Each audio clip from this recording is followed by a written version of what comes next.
անդրադառնալով ինչ եք կարծում, արդյոք ԱՄՆ փոխնախագահը կարձագանքի, կանսա պահանջողների ձայնին եւ այո, ինչ որ մի օր ականատես կլինենք, որ Ալիևյան ռեժիմի զոհերը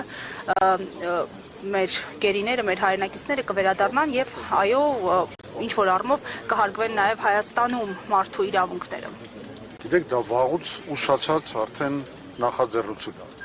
որովհետեւ գիտեք, որ Թրամփն էլ ինքը խոսեց դրա մասին այն օգոստոսի 8-ի հանդիպման ժամանակ, բայց դրանից հետո առանձնապես բան չփոխվեց։ Եվ ես կարծում եմ, իհարկե տրամաբանական է, որ այն մարդիկ, ովքեր ստանձնել են ինչ-որ իմաստով այս խաղաղության երաշխավորի դերը, նրանք պետք է նաև լուծեն այսպիսի հարցեր,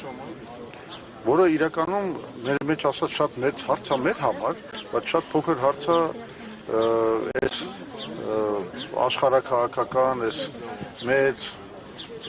խնդրի մեջ ներգրաված ուժերի համար։ Եվ անգամ կարելի է զարմանալ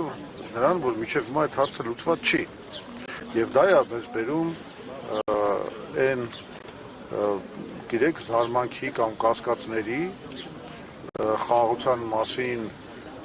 պնդումների վերաբերյալ, որ ասում են խաղաղությունը հաստատվել 1.5 տարի չեն կրակում էսկոմ ենկոմ, բայց մենք գիտենք, որ հակամարտությունը լուծված չի։ Մենք գիտենք, որ Ադրբեջանը շարունակում է հրաժարվել իր ստորագրությունը այդ խաղաղության պայմանագրի տակ դնելու քայլից։ Ադրբեջանը շարունակում է պահանջել 300,000 ադրբեջանցիների վերադարձ դեպի Հայաստան։ Ադրբեջանը շարունակում է պահանջել անկլավների վերադարձը, որոնք նստած են մեր ստրատեգիական ճանապարհների վրա։ Ադրբեջանը շարունակում է հակահայկական հիստերիան։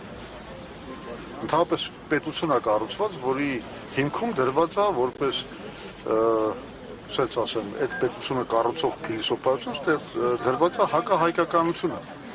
Ու դա շարունակվում է դասավանդման մեջ, պրոպագանդայի մեջ եւ այլն եւ այլն։ Հիմա սա խաղաղություն է։ Ստացվում է, որ մի կողմը ամեն րոպե խոսում է խաղաղության օրակարգի սպասարկման մասին, այդ Միքայել Զավեշտալի ձևակերպում են գտել, իսկ մյուս կողմը շարունակում է հակառակորդին հարիր ճնշումները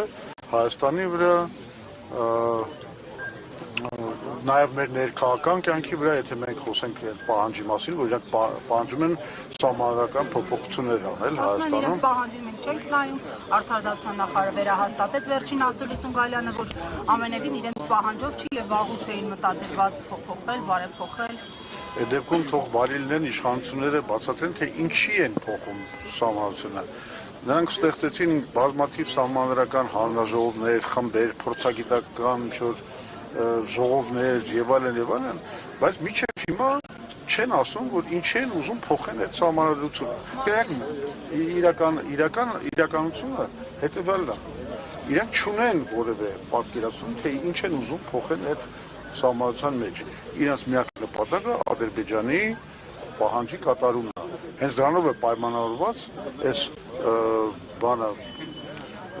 ուղղակի բացակայությունը որևէ գաղափարի, թե ինչու են ուզում փոխեն սահմանությունը։ Օրինակ մենք ասում ենք ինչու է պետք փոխել սահմանությունը, եւ մեր ընտրական գլխավոր պահանջներից եւ առաջարկներից մեկն է, որ պետք է վերադառնալ կիսանախագահական համակարգին, նորից ունենալ նախագահ, կառավարություն առանձին,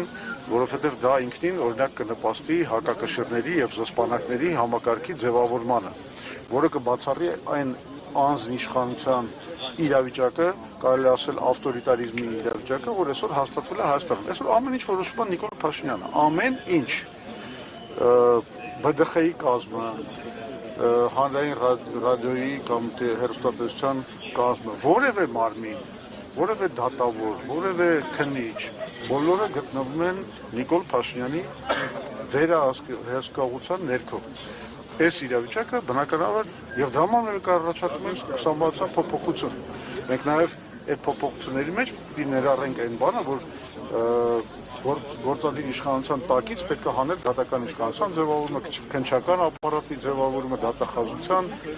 Այսինքն ինստիտուցիոնալ կերպով պայքարել այս անձնիշխանության ռեժիմի դեմ, որը այսօր հաստատվել է Հայաստանում։ Այդ ծրագիրը, այդ դա հասկանալի ռեֆորմա։ Իրենք չեն ուզում անել։ Իրանք ընդհանրապես ուզում են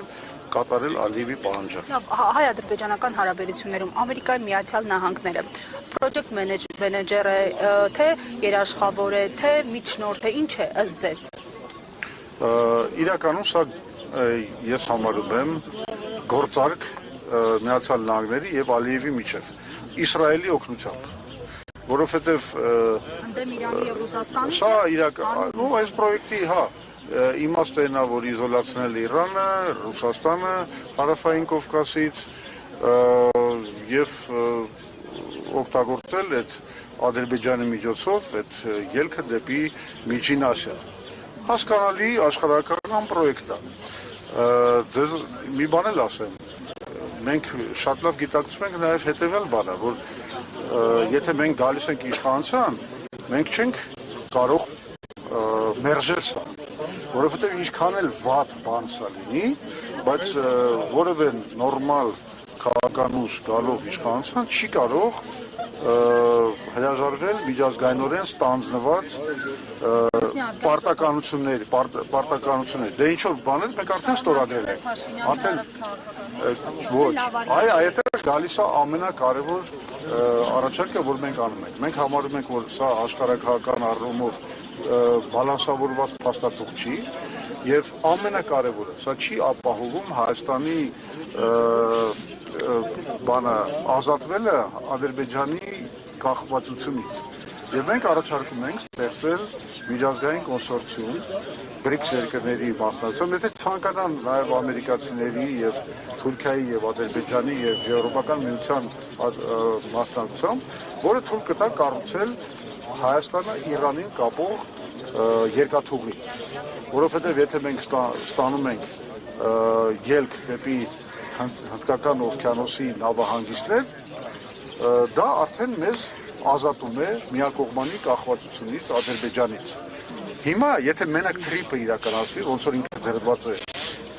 բանի վրա, սեղանի վրա, դա բերելու է նրան, որ մեր բոլոր ստրատեգիական կոմունիկացիաները անցնելու են կամ Ադրբեջանով, կամ Թուրքիա, մենք լինելու կախված նրանցից։ Ադրբեջանը մեզնից կախված չի լինել, որտեղ ինքը ունենալու է մեղրիով անխոչնդոտ հատուկ հաղորդակցման կարգավիճակ։ Այսինքն սա միակողմանիորեն ծառայում է Ադրբեջանի շահերին, ուստեղ խնդիրը հետևյալն է, լավ, մենք հասկանում ենք, կարող ենք ընդունել, որ Ադրբեջանը թող մեր տարածքի միջոցով միանա Նախիջևանի հետ, բայց մենք ուզում ենք երկաթուղային կապ ունենալ, որը մեզ կմիացնի մեր տարածքով Իրանի հետ։ Այսինքն պետք է բոլորի շահերը հաշվի առնվել։ Եվ բացի դրանից նաև աշխարհակահական շահեր կան։ Այդտեղ այս պրոյեկտով ոտնահարվում են Հնդկաստանի, Չինաստանի, Իրանի, Ռուսաստանի շահերը, եւ դա ստեղծում է լարվածություն ռեգիոնում։ Դա պրոքսի պատերազմների վտանգ է ստեղծում ռեգիոնում։ Այս բալանսը պետք է վերականգնվի, պետք է գտնել լուծում, որը ներդաշնակի աշխարհական խաղացողների շահերը եւ միևնույն ժամանակ մեր ինքնիշխանությունը մենք ծառայեցնենք նրան, որ Հայաստանը ունենա իր շահերի սպասարկումը։ Պատկերացնում եք, այդ երկաթուղին կառուցվի, դա կլինի նաև տրանզիտային ուղի Սև ծովի եւ Պարսից ծոցի միջև, որից մենք մեծապես կօգտվենք։ Եվ ի վերջո Հայաստանը կդառնա կապակցված երկիր։ Մենք այսօր մեղրից երկաթուղային կապ Հայաստանի տարածքով դեպի Երևան չունենք։ Եվ դա լոգիստիկ խնդիրներ է ստեղծում, դա անվտանգության խնդիրներ է ստեղծում, որտեղ կտրված է Սյունիքը բանից Հայաստանից։ Այսինքն մենք բազմաթիվ խնդիրներ ենք լուծում, եթե կարողանում ենք օգտագործել մեր ինքնիշխանությունը, ու սա շատ կարևոր հարց է։ Այդ փաստաթղթում, որ ստորագրել են հունվարի 14-ին, 15 անգամ օգտագործվում է ինքնիշխանություն բառը, Հայաստանի ինքնիշխանության բառը, բայց մի կարգավորմամբ ամեն ինքնիշխանությունը ոչնչացվում է։ Երբ որ որոշվում է, որ այդ տարածքում, այդ Միջանցքի տարածքում միայն թրիփը իրավունք կունենա, բացառիկ իրավունք կունենա կառուցելու, չգիտեմ, ինչ-որ բան պլանավորելու եւ այլն եւ այլն։ Այս հարցերը պետք է լուծել։ Մենք չենք կարող այսպեսի թերի խաղաղության պլանի մեջ մտնել։ Իսկ հարցերը ինչպես են լուծել։ Բանակցություններով նախ պետք է ստեղծել առաջին քայլերից մեր լինելու է, երբ որ մենք գանք իշխանության, լինելու է միջազգային կոնսորցիումի ստեղծում։ Մենք պետք է բանակցենք շատ կարևոր խաղացողների հետ, Ռուսաստանի, Չինաստանի, Հնդկաստանի, Իրանի հետ այդ կոնսորցիումի ստեղծման մասին։ Նորից եմ ասում, նաև հրավիրելով, եթե ցանկանում են արևմուտքի ներկայացուցիչները, Թուրքիան, Ադրբեջանը նույնպես կարող են մասնակցել, եթե ցանկանում են։ Այո։ Շատ լավատես չէ, որ հնարավոր է հասնել միջազգային կոնսենսուսի